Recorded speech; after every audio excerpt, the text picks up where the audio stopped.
শনিবার রাষ্ট্রপতি ভবনে ভারতের প্রাক্তন উপপ্রধানমন্ত্রী লালকৃষ্ণ আডবাণী, প্রাক্তন প্রধানমন্ত্রী নরসিমহা রাও, বিহারের প্রাক্তন মুখ্যমন্ত্রী কর্পূরী ঠাকুর, প্রাক্তন প্রধানমন্ত্রী চৌধুরী চরণ সিং এবং কৃষি বিজ্ঞানী এম.এস. স্বামীনাথনকে ভারত রত্ন সম্মানে ভূষিত করলেন রাষ্ট্রপতি দ্রৌপদী মুর্মু। অনুষ্ঠানে উপস্থিত ছিলেন প্রধানমন্ত্রী নরেন্দ্র মোদী, স্বরাষ্ট্রমন্ত্রী অমিত শাহ, কংগ্রেসের সর্বভারতীয় সভাপতি মল্লিকার্জুন খার্গে, বিহারের মুখ্যমন্ত্রী নীতিশ কুমার সহ অনেকেই।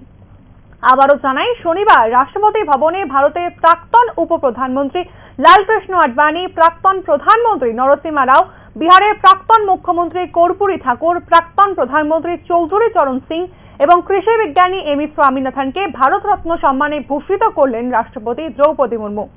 অনুষ্ঠানে উপস্থিত ছিলেন প্রধানমন্ত্রী নরেন্দ্র মোদী, স্বরাষ্ট্রমন্ত্রী অমিত শাহ, কংগ্রেসের সর্বভারতীয় সভাপতি মল্লিকার্জুন খার্গে, বিহারের মুখ্যমন্ত্রী নীতিশ কুমার সহ অনেকেই।